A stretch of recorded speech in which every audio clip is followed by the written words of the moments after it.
হচ্ছে না, মানে প্রবলেম দেখাচ্ছে, তারপর ওই মেম্বার কিন্তু বলতেছে না, স্বীকার করতেছে না যে ব্যক্তি অ্যাকাউন্ট অন্য আন্ডার করেছে, সে স্বীকার করতেছে না আমি যে অ্যাকাউন্ট করেছি। তো সেক্ষেত্রে দেখা যাচ্ছে তাকে যখন অ্যাকাউন্ট হয় না, তখন আপনার বলেছেন হেল্প সেন্টারে যোগাযোগ করুন। তো হেল্প সেন্টারে যখন যোগাযোগ করা হয় তখন আমরা পাসওয়ার্ডটা বের করে দিই।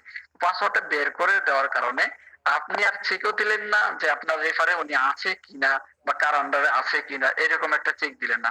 অবশ্যই মাস্ট বি ভেরিফাই করার আগে অবশ্যই আপনারা চেক দিয়ে নিয়ে দিবেন, চেক দিবেন যে আপনার রেফারেন্সে আছে কিনা, আপনার চ্যানেলে ওই ব্যক্তি আছে কিনা, অথবা ওনার স্ক্রিন শেয়ারে দেবেন, ওনার অ্যাপসে চলে যাবেন, সরাসরি ওনার অ্যাপসে চলে যেয়ে আপনি দেখে নেবেন কিভাবে ওনার স্ক্রিন শেয়ার করে নিয়ে আসবেন। নিয়ে আসার পর হচ্ছে এখানে দেখেন চ্যানেল অপশন আছে, অর্থাৎ আপনার যে মেম্বাররা দেখা যাবে, এখানে ক্লিক করে দিবেন। তো ক্লিক করার পর এখানে দেখেন মাই স্ট্যাটাস মানে একটা অপশন আছে, এটাতে ক্লিক করাইতে বলবেন। আপনি না, আপনার অ্যাপসে না, ওনার অ্যাপসে যিনি অ্যাকাউন্ট করেছে তার অ্যাপসে আপনার এইভাবে বলবেন যে আপনি ওই জায়গায় যান। তো এই জায়গায় আসে মাই স্ট্যাটাসে আসতে বলবেন।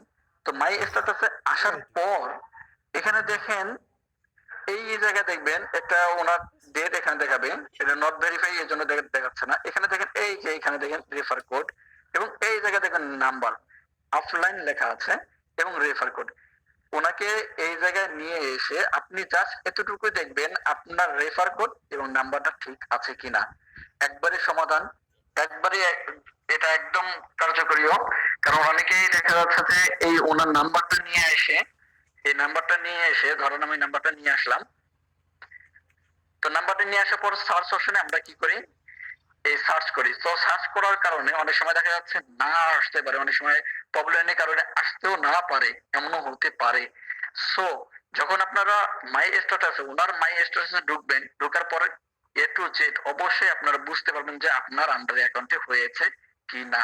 এটা একবারে 100-এ 100 বুঝতে পারবেন। আশা করি এই জিনিসটা আপনাদেরকে বুঝাতে পেরেছি। অবশ্যই নোট করে রাখবেন অথবা অবশ্যই রেকর্ড করে রাখবেন। আচ্ছা, তারপর হচ্ছে আমাদের অ্যাকাউন্ট যেহেতু হয়ে গেল, অ্যাকাউন্ট হওয়ার পর আপনাদের করণীয় কি, আপনাদেরকে ওদেরকে বলা উচিত কি, অবশ্যই তাদেরকে বলেন যে ওয়েলকাম অফারটি চালু করার জন্য। ওয়েলকাম অফার কোনটি এটা আপনারা অবশ্যই জানেন। তো ওয়েলকাম অফারটি চালু করে ওয়েলকাম অফারে সমস্ত ভিডিওগুলো আগে দেখতে বলবেন। ঠিক আছে, তো ভিডিও দেখার নিয়ম কি আমি একটু দেখাই দিই। ভিডিও দেখার নিয়ম হচ্ছে, এখানে যেহেতু নতুন করে অ্যাকাউন্ট ক্রিয়েট করলাম এই জন্য দুইটি অপশন আসতেছে। তো এখানে ভিডিওগুলো চালু করে প্রথমেই দেখবেন আমাদের প্রশ্ন এসে যাচ্ছে, নিচের দিকে দেখবেন প্রশ্ন এসে গিয়েছে। তো তাকে ভিডিওগুলো দেখতে পারবেন, সে তো নতুন, সে তো আর বুঝবে না যে এর প্রশ্ন কি কি অ্যান্সার দেব। তো ভিডিওগুলো দেখতে পারবেন, সুন্দরভাবে ভিডিওগুলো দেখে তারপর বলবেন যে এই প্রশ্নের অ্যান্সার গুলো আপনারা ভিডিওর মাধ্যমে পেয়ে যাবেন। ওকে, এতটুকু বলে দিবেন। সর্বপ্রথম বলবেন যে এই ভিডিওগুলো দেখে আপনি বুঝে নেবেন ইনশাল্লাহ। তো এই ভিডিওগুলো দেখার পর হচ্ছে প্রশ্ন দেওয়ার পর সে যদি বলে যে না বুঝতে পেরেছি যে কোম্পানি সম্পর্কে কি করতে হবে বা ভিডিওগুলো দেখেছি, তাকে একটা জিনিস জিজ্ঞাসা করবেন যে ভিডিওতে কি বুঝলেন বা এই জিনিসটা কি বলা হলো। আর এখানে অবশ্যই আমাদের দোষ আছে, সেটা হচ্ছে যে আমরা আগে ভিডিওগুলো দেখিনি। প্রত্যেকটা মেম্বারে এখনো বলতে পারবে না যে এই ভিডিওতে আসলে কি কি দেওয়া আছে। কারণ হচ্ছে এখানে শো করানো হয়েছে প্রশ্নগুলো, জাস্ট একটা প্রশ্ন দিয়ে দিলে সাবমিট করলেই কিন্তু সাবমিট হয়ে যাচ্ছে। এই জন্য প্রত্যেকটা মেম্বারের ভিডিওগুলো দেখেনি। তো অবশ্যই প্রত্যেকটা মেম্বার এখানে যারাই আছেন না কেন, প্রত্যেকটা মেম্বারে আজকে ভিডিওগুলো দেখে নেবেন। কারণ প্রত্যেকটা সেকশনে আলাদা আলাদা সেকশন বিষয় নিয়ে আলাদা আলাদা বিষয় নিয়ে আমরা ভিডিওগুলো দিয়েছি আপনাদের উপকারের জন্য। এবং একজন মেম্বারকে যখন যুক্ত করাবেন সাথে সাথে যেন আপনি বলতে পারেন, যখন আপনাকে বলবে যে রিসেলিং কিভাবে করব, একজন মেম্বার আপনাকে জিজ্ঞাসা করলো রিসেলিং কিভাবে করব, আপনি তৎক্ষণাৎ বলে দিলেন যে 8 নাম্বার সেকশন, সরি 9 নাম্বার সেকশনে প্রথম ভিডিও দেখুন, অথবা 8 নাম্বার সেকশনে 1 নাম্বার ভিডিও দেখুন, 2য় নাম্বার ভিডিওটা দেখুন। তখন এটা আপনার থেকে যাবে, তখন আপনারা সহজে বলতে পারবেন, সহজেই সমাধান দিতে পারবেন। এক কথাই একবারে আপনি সমাধান দিতে পারবেন। আশা করি বুঝাতে পেরেছি। আপনাদের এই জিনিসটা গুরুত্ব দেওয়া দরকার। ওয়েলকাম অফারে ভিডিওগুলো গুরুত্ব দেওয়া দরকার প্রত্যেকটা।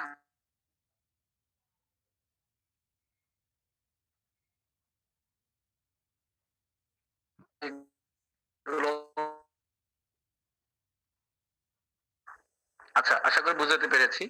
তো আমি এখন আপনাদেরকে অ্যাকাউন্ট ভেরিফাই প্রসেসটি দেখাবো। ঠিক আছে? তো অ্যাকাউন্ট ভেরিফাই প্রসেসটি দেখানোর জন্য আমি প্রোফাইলে চলে যাব। যেহেতু সবাই জানেন প্রোফাইলে যেতে হয়। তো প্রোফাইলে আসলাম। তো প্রোফাইলে আসার পর হচ্ছে এখানে অ্যাকাউন্ট ভেরিফাই করুন এই অপশনে আমরা ক্লিক করব। অবশ্যই এখানে ক্লিক করব। ক্লিক করার পর এখানে লোডিং হবে। লোডিং হওয়ার পর এখানে কিছু কথা আপনাদেরকে বলে নেই। এখানে সর্বদাই আপনারা একটু ফলো করবেন, যেহেতু আপনারা অ্যাকাউন্ট নিজেরাই কি করবেন অন্যজনকে ভেরিফাই করে দিবেন, তাহলে এই জায়গায় আপনারা একটু নিজেই কি করবেন বিষয়টা জেনে রাখবেন এবং বুঝে রাখবেন। কারণ আপনি আমি কোম্পানির যদি থাকি, কোম্পানিতে এখন বর্তমানে আছি, যেহেতু আপনাদেরকে লিভ দিচ্ছি বা আপনাদেরকে সমাধান সব সমস্যার সমাধান দিচ্ছি, তার মানে এই না প্রত্যেকটা মেম্বারকে সমাধান আমি দিতে পারবো, এতগুলি মেম্বারকে একসঙ্গে আমি সমাধান দিতে পারবো, এরকম বিষয়টা কিন্তু না। আপনার মেম্বারকে আপনাকে সমাধানটা খুব দ্রুত যত তাড়াতাড়ি আপনি সমাধান দিতে পারবেন, সেই মেম্বারটা তত আপনার উপরে আকৃষ্ট হবে এবং আপনার বিশ্বাস করবে। বুঝতে পেরেছি। সো আপনাকে আগে বিষয়টা জানতে হবে, তাহলে তো সমাধান দিতে পারবেন, তাই না? তো আপনাকে আগে জানতে হবে এখানে বিষয়টা কিভাবে কি করবেন, কোন জায়গায় কি করলে আপনাদের প্রবলেমটি সলভ হয়ে যাবে, এটা আপনাদেরকে একটু বলে দিই। প্রথম হচ্ছে ভেরিফাইড। ভেরিফাইড এর জন্য আপনারা যদি বিকাশ থেকে পেমেন্ট করেন, তো বিকাশে ক্লিক করলে আমাদের সরাসরি বিকাশে লেনদেন সিস্টেমটা কিন্তু এখানে এসে যায়, যে বিকাশে যা আমাদের কি করতে হচ্ছে না, ট্রানজেকশন নিতে হচ্ছে না বা সেন্ড মানি করতে হচ্ছে না, কিচ্ছু করতে হচ্ছে না। এখানে জাস্ট বিকাশ নাম্বারটি দিতে বলা হয়েছে। বিকাশ নাম্বার দেওয়ার পর হচ্ছে ওটিপি আসবে, আমি দেখাচ্ছি না, সিকিউরিটি পারপাসে আমি দেখাচ্ছি না। তো এখানে নাম্বার দেওয়ার পরে আপনার হচ্ছে ওটিপি আসবে, ওটিপিটি সেট আপ করে দিবেন।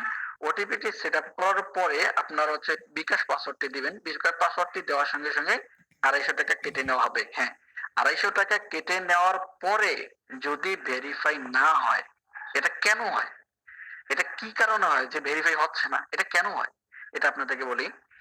অনেক সময় দেখা যাচ্ছে আপনি এই যে আমি এই মোবাইলটা যদি এখন কাজ করতেছি, এই মোবাইলটা যদি এখন আমার ঠাস করে নেটটা অফ হয়ে যায়, এই মুহূর্তে টাকা ট্রান্সফার হয়ে গেছে, অর্থাৎ আপনি পিন সাবমিট করছেন, তো পিন সাবমিট করার পর দেখেন 5 সেকেন্ড সময় দেয়। আপনারা লক্ষ্য করবেন যখন আপনারা পিন সাবমিট করবেন, অর্থাৎ নাম্বার দিলেন, তারপরে ওটিপি দিলেন, পিন দিলেন, পিন দিয়ে কনফার্মে ক্লিক করলেন, তারা 5 সেকেন্ড কাউন্ট হয়। তো 5 সেকেন্ড কাউন্ট হয় কেন? এই কাউন্ট হচ্ছে যে এই যে আপনি পেমেন্ট করলেন, এই জিনিসটা সার্ভারে প্রোভাইড করে এবং সিমে প্রোভাইড করে, সিমে প্রোভাইড করার পর সার্ভারে প্রোভাইড করে, সার্ভারে প্রোভাইড করার পর অ্যাকাউন্টে আসে, অ্যাকাউন্ট ভেরিফাই হয়। এই 5 সেকেন্ডের ভেতরে বা 10 সেকেন্ডের ভেতরে এগুলো কার্যকলাপ হয়ে যায়। তো এই যে 5 সেকেন্ড, তো কিন্তু একটা কথা, এক বললে যে 5 সেকেন্ড এরকম বিষয়টা না। আর 5 সেকেন্ডের ভেতরে আপনার নেট কয়েকবার যাইতে পারে, আসতেও পারে। তো এই ক্ষেত্রে দেখা যাচ্ছে অনেক সময় নেট ডাউন হওয়ার কারণে আপনি যে মোবাইল দিয়ে করতেছেন, এই মোবাইলটার নেটওয়ার্কটা ডাউন হওয়ার কারণে, নেটটা চলে যাওয়ার কারণে, অথবা নেটটা একবার স্লো হওয়ার কারণে অনেক সময় দেখা যাচ্ছে যে স্যার আমি তো নেটটা সম্পূর্ণ ঠিক ছিল, তারপরে কেন হলো না, আসলে আপনার নেটটা ডাউন হওয়ার কারণে এই প্রবলেমটা ছিল বা এই প্রবলেমটা হয়েছে। এক্ষেত্রে বলতে পারেন যে আমার সবকিছু ঠিক আছে, তারপরেও দেখা যাচ্ছে যে আমাদের সার্ভারে হয়তো বা নেটওয়ার্কের সার্ভারে একটু ডাউন থাকার কারণে অনেকেই ফর্ম যেহেতু সাবমিট করে, একসঙ্গে 10-12টা ফর্ম যখন সাবমিট করা, এক্ষেত্রে যদি একটু ডাউন হয়, সেক্ষেত্রে কিন্তু মিস্টেক হতে পারে।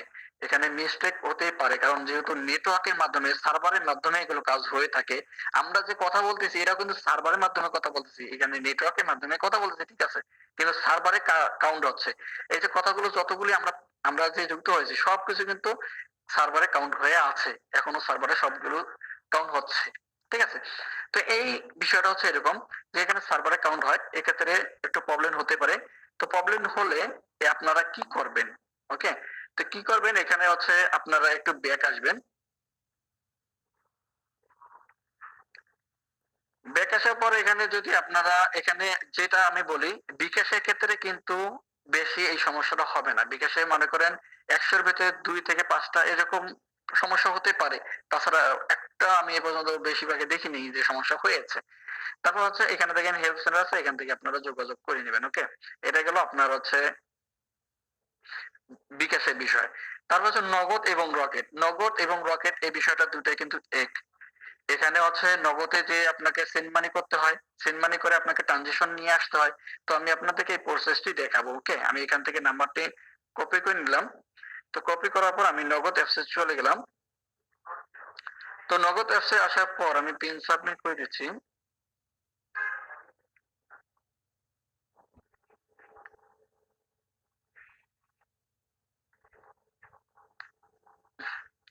আচ্ছা, সেন্ড মানি অপশনে ক্লিক করার পর আমরা টাকাটা আগে সেন্ড করে দেবো। আচ্ছা, আমি ধরলাম একটা টাকাটা আমি সেন্ড করে দিলাম। আচ্ছা, একটু ওয়েট করবেন। জুয়েল স্যার কল দিচ্ছে, একটু ওয়েট করবেন, আমাকে একটু সময় দিবেন।